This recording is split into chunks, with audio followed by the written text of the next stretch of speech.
एक घने जंगल में प्यारी सी चिड़िया रहा करती थी। वो अपनी जिंदगी गुजारने के लिए जंगल के दरख्त और पौधों पर गुजारा करती थी।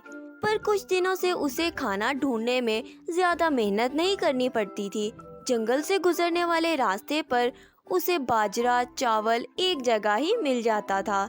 रोजाना गोलू नाम का एक बच्चा उस रास्ते से अनाज की बोरी लाद कर ले जाता था और कुछ अनाज परिंदों के लिए छोड़ जाता था। उसके इस अच्छे काम से चिड़िया और बाकी परिंदे काफी खुश रहते थे।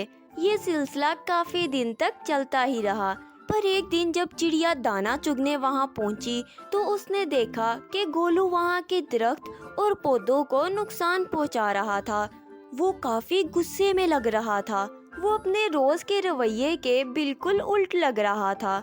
वो इतना गुस्से में था कि चिड़िया को उसके पास जाना ठीक नहीं लग रहा था। तभी गोलू के पैर पर एक नुकीला पत्थर चुभ गया, जिसकी वजह से वो जख्मी हो गया। गुस्से में अपना पैर संभालते हुए वो वहाँ से चला गया। चिड़िया ये सब देखकर कहने लगी, ये लड़का तो बड़ा अच्छा था, पर पता नहीं इसे आज क्या हो गया है। ये वजह तो मुझे आज जाननी ही होगी। ये कहकर चिड़िया ने वहाँ से उड़ान भरी और गोलू का पीछा करने लगी। कुछ ही वक्त में चिड़िया को गोलू के घर का पता मिल गया। गोलू अपने घर में बैठा रो रहा था। तभी चिड़िया गोलू के पास जाकर कहने लगी, भैया क्या हुआ आपको? आपके रोने की वजह क्या है? मुझे बताइए। मेरे दुख की वजह तुम ही हो। चले जाओ यहाँ से, मुझे तुमसे कोई बात नहीं करनी। पर मैं तो तुम्हें अपना दोस्त समझती हूँ। भला मैं तुम्हें क्यों नुकसान पहुँचाऊंगी? मैं जंगल के पक्षियों के लिए कुछ अनाज अपनी बोरी से छोड़कर जाता था, पर इस बात की शिकायत किसी ने मेरे मालिक से कर दी, जिसके बाद उसने मुझे खूब मारा और नौकरी से निकाल दिया। मैं यतीम हूँ, वो नौकरी ही मेरी जिंदगी गुजारने का एक अच्छा तरीका था। मैंने तो सुना था कि अच्छे काम का अच्छा फल मिलता है, पर अब मालूम हुआ कि ये बात तो बिल्कुल झूठी निकली। नहीं गोलू भैया, अच्छे काम का नतीजा अच्छा ही होता है। पर ये क्या, आपको तो बहुत चोट आई है। हमें जल्द से जल्द इन पर दवा लगानी होगी, वरना ये और भी खराब हो जाएगी। पर मेरे पास तो दवा लाने के भी पैसे नहीं हैं। तभी चिड़िया वहाँ से उड़कर बाहर निकली। गोलू चिड़िया को इस तरह से जाते देखकर सोच में पड़ गया। पर कुछ वक्त बाद ही चिड़िया अपने मुंह में दरख्त की कुछ पत्तियां ले आई और गोलू से उन पत्तियों को अपने जख्म पर लगाने को कहा। गोलू ने चिड़िया की बात मानते हुए उन पत्तियों को अपने जख्म पर लगा लिया। वाह, ये तो कमाल हो गया। सारा दर्द खत्म हो गया। लगता है ये जख्म जल्द ही भर जाएगा। ये पत्तियां घने जंगलों में ही मिलती हैं और सारे परिंदे इसे मरहम की तरह ही इस्तेमाल करते हैं। पर इंसान आज भी इनसे अनजान है। इसका मतलब ये तो इंसानों के लिए खजाना है। लोग जंगल के दरख्त काट देते हैं। क्या तुम मुझे और पत्तियां लाकर दे सकती हो? मैं इन्हें जरूरतमंदों को देकर उनकी मदद करूंगा। चिड़िया ने बिल्कुल वैसा ही किया। इस तरह चिड़िया गोलू को जंगल से पत्तियां लाकर देने लगी और गोलू ने इन्हें जरूरतमंदों को बांटना शुरू कर दिया। लोग मरहम के बदले गोलू को कुछ ना कुछ पैसे दे जाते थे, जिससे गोलू अपनी जिंदगी गुजारने लगा और बचे हुए पैसों से जंगल के परिंदों को दाना डालने लगा।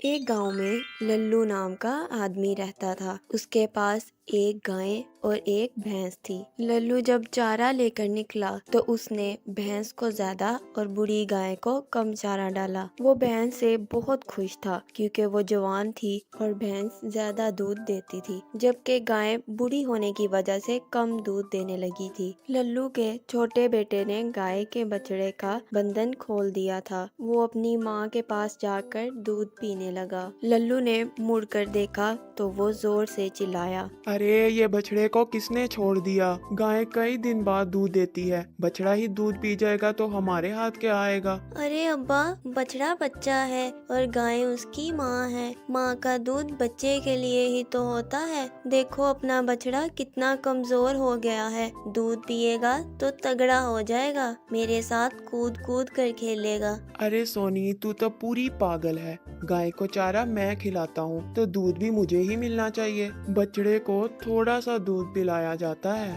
अब्बा ये ठीक बात ना है। बेचारी गाय को कितना कम खिलाते हो। भैंस को तो पेट भर भर कर खिलाते हो, गाय का पेट भरता नहीं है। देखो ना कितनी कमजोर हो गई है। गाय को डंडे से मारते हो और भैंस को बहुत प्यार करते हो। ये बहुत ही नाइंसाफी है। मुझे गाय का दूध नहीं पीना, मैं दूध बछड़े को पिलाऊंगी। चल भाग, नहीं तो तुझे भी डंडे से मारूंगा। आजकल बहुत बोलने लगा है। छोटी पिंकी वहाँ से चली गई, लेकिन बात उसने बिल्कुल ठीक कह दी थी। लल्लू ने बछड़े को रस्सी से बांध दिया था। गाय और उसका बच्चा दोनों एक दूसरे को तड़पती निगाह से देख रहे थे। लल्लू चला गया तो पिंकी ने फिर से गाय के बच्चे को छोड़ दिया। वो माँ का दूध पीने लगा। लल्लू दौड़ कर आया और बेरहमी से खींचकर बछड़े को बांध दिया। पिंकी बहुत दुखी हुई। वो पास के चारा घर से घास काट कर लाई और गाय के साथ साथ बछड़े को भी घास डाल दी।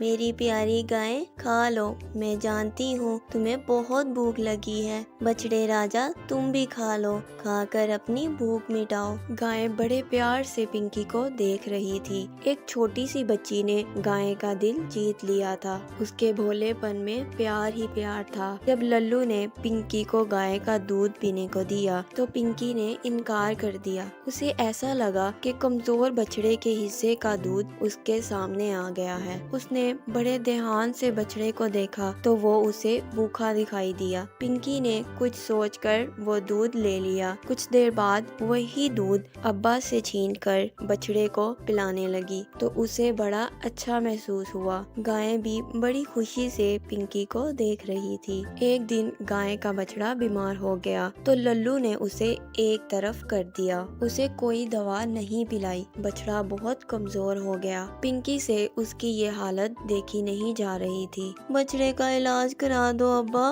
वो बहुत कमजोर हो गया है। चुप कर जा, कोई फर्क नहीं पड़ेगा। ज्यादा से ज्यादा वो मर जाएगा और क्या होगा। ऐसे कितने जानवर मरते रहते हैं। अब्बा, आपको कोई फर्क नहीं पड़ेगा, लेकिन इसकी माँ को बहुत फर्क पड़ेगा। वो बछड़ा ही इसके जिगर का टुकड़ा है। इसका इलाज करा दो अब्बा, मैं आपके आगे हाथ जोड़ती हूँ। कुछ वक्त के बाद पिंकी भी बीमार पड़ गई। लल्लू और पिंकी की माँ दोनों परेशान हो गए। डॉक्टर को बुलवा लिया, लेकिन पिंकी दवाई खाने के लिए तैयार नहीं हुई। मैं दवाई नहीं खाऊंगी, पहले बछड़े का इलाज कराएं। मुझसे वादा करें कि गाय और बछड़े का पूरा ख्याल रखेंगे, बछड़े को खूब दूध पिलाएंगे। बात मानने को तैयार हैं तो ही मैं अपना इलाज कराऊंगी। आप लोग इस बछड़े का इलाज क्यों नहीं करवाते? बच्चे को गहरा दिमागी सदमा लगा है। बछड़े का इलाज ना हुआ तो ये भी ठीक नहीं हो पाएगा। डॉक्टर साहब, मैं बछड़े का इलाज करवाऊंगी। लल्लू के अब्बा,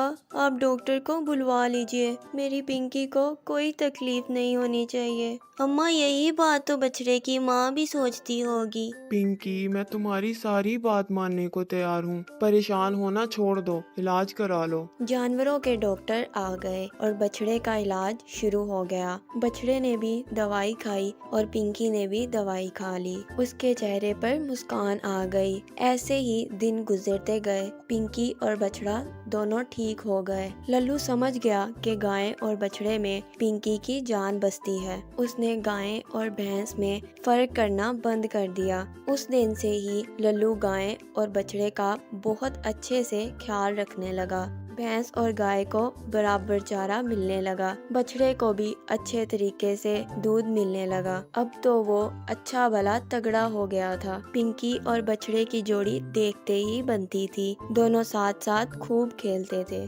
Thanks for watching. Please subscribe to our channel.